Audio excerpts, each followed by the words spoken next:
What are some awful things from the 70s, 80s, and 90s everyone seems to not talk about? Everywhere you went you came home with clothes reeking of smoke. My grandfather's mustache was yellow from smoking. Also, women had to endure incredible sexism everywhere. Pol Pot's Khmer Rouge killing fields in Cambodia.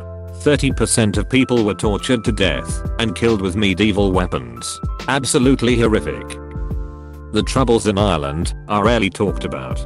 Ireland was basically a war zone in some parts for quite a while. I remember first hearing about the troubles in a movie, and I was like, that's a funny name for a WWII battle. Then someone was kind enough to point out that it was still going on mid-90s. Then it was more like, that's a really dismissive name for a 30-year civil war. The thalidomide disaster is one of the darkest episodes in pharmaceutical research history. The drug was marketed as a mild sleeping pill safe even for pregnant women. However, it caused thousands of babies worldwide to be born with malformed limbs. The method-acting phone company. There was one phone company, AT&T, for the whole goddamned country. Calling the next city was long distance. Calling the next state or another country was also a really big deal. It was totally common to spend hours at home waiting for an important phone call, since there were no mobile phones at decent prices until the 1990s. Often, when you called, you'd get a busy signal. So if an important call might come, nobody was allowed to use the phone.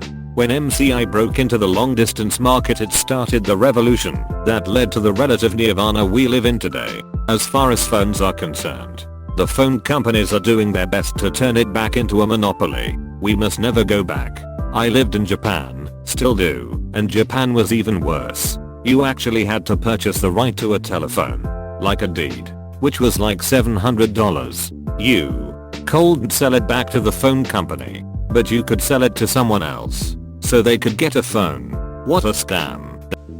The Bosnian Civil War/conflict in the Balkans. Even the Rwandan genocide doesn't get mentioned very often today, though people still remember it happened. A lot of people don't remember that NATO was bombing Kosovo when Harris and Klebold shot up Columbine. In the UK there seemed to be dog shit everywhere. The type that turned white and could cause blindness if kids picked it up. Marital rape was not a crime in the UK or USA until the early 1990s. Famously, in 1993 Justice Bolen, a judge in the Supreme Court of South Australia, told the jury of marital rape trial that there is, of course, nothing wrong with a husband, faced with his wife's initial refusal to engage in intercourse, in attempting, in an acceptable way, to persuade her to change her mind, and that may involve a measure of rougher than usual handling. Whenever we see a bald eagle, my dad will often tell me about how he very rarely saw them as a kid and teen, because their population was so low. Now I see quite a few each summer, when he was lucky to see one a year. I spoke to my students today about how lucky they are to be able to stream music, as I downloaded 5 MB songs with a 56k modem on Napster. I also boasted that a 30-minute download for one song was considered an extremely fortunate run, and that there was a decent chance your download might not even be the song you wanted. I saw the moment in my students' eyes when I became their equivalent of Grandpa Simpson. I'm 34 years old. More people died in car accidents before improved safety features, airbags, and stricter traffic laws. From 1979 to 2005, the number of car accident deaths per capita decreased by 35%. American violent crime started rising in the 1970s and kept rising until it peaked in 1991. Then it started to decline. 2015 was the lowest violent crime has been since 1972. In the 90s, there was a good chance that your stereo would literally destroy the cassette tapes you put in it. They were never cheap cassette tapes either. They were the ones you just bought. Imagine if every time you played an MP3 from your phone there was a 1/15 chance the MP3 would disintegrate. Stray animals. Even up until the late 90s, I remember seeing stray dogs running around a city neighborhood and not thinking twice about it. Now I rarely see strays.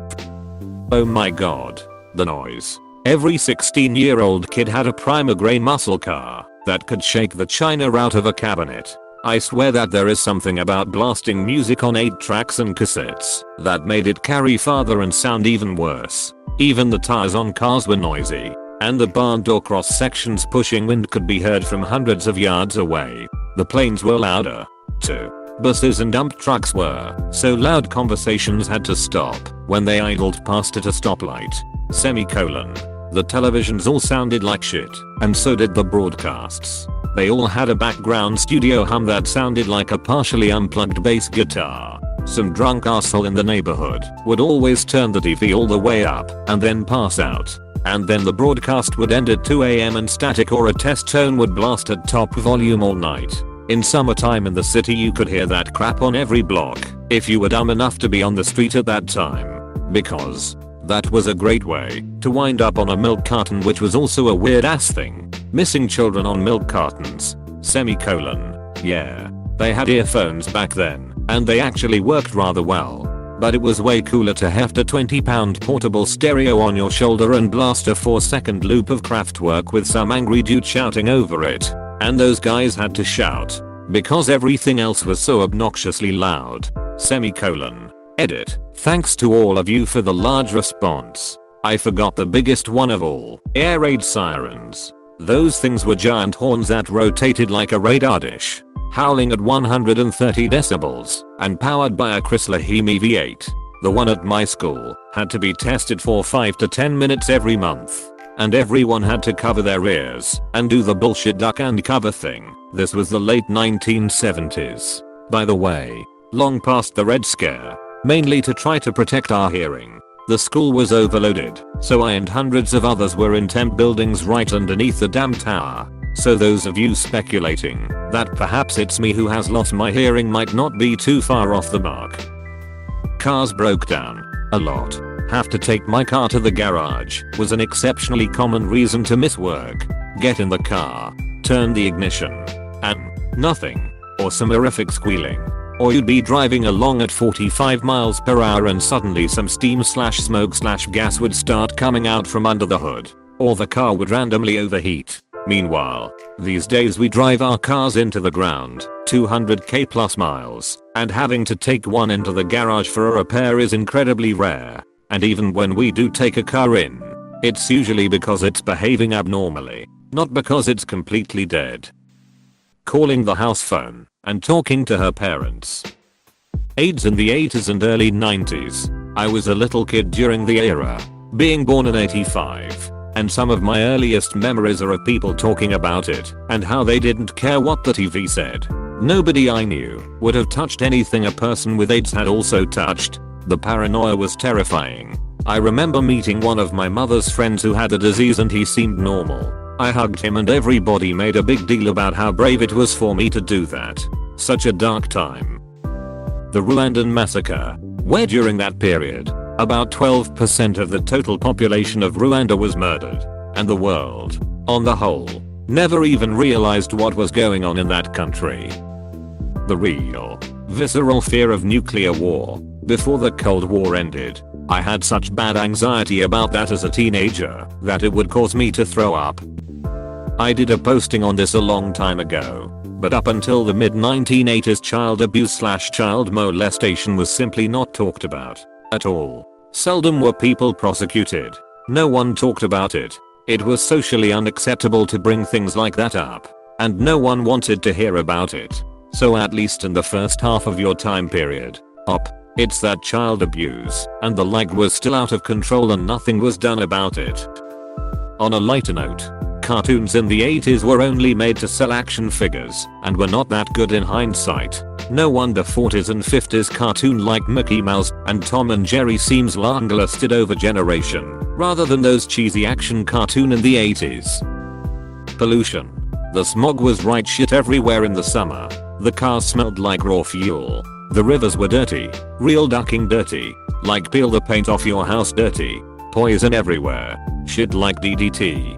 They would spray it everywhere. I didn't see a large bird of prey until I was 20 years old. Now I see eagles and hawks every day. I remember as a kid in the 70s and 80s running behind the bug spray man's truck in the thick fog of pesticides he was spraying for mosquitoes. Someone would yell bug spray man and all the neighborhood kids would run down the street. Not one parent or adult stopped us. Oil slicks in almost every parking space. Cars used to drip oil from their oil pans. My parents like to go on and on about how violent things are nowadays, and how men would fight honorably and shake hands afterwards instead of shooting or stabbing each other. But the data shows violent crime peaked here in like 1978, the exact time period they remember for being so wholesome. So I don't know what the duck they are talking about. 8. Statutory rape via rock stars and celebrities in Jeberel is a big one. In Poland, gangs were rampant as soon as communism had fallen. Every bigger city had a couple of gangs fighting for influence and profits, mainly from extortion, prostitution, break-ins and kidnapping. Now nobody seems to even remember this. The whole satanic panic. People had their lives ruined in these modern witch hunts. Lead in petrol. It's all gone now. And nobody talks about it. My local 711 still has pumps marked unleaded. But I mean all petrol is unleaded. Getting your car stereo stolen out of your car. In the 70s, dog shit was everywhere. No one ever picked it up. And for some reason, old dog shit would turn white. It was pretty gross. Please subscribe and leave a like if you enjoyed this video and if you want to see more of Reddit Universe.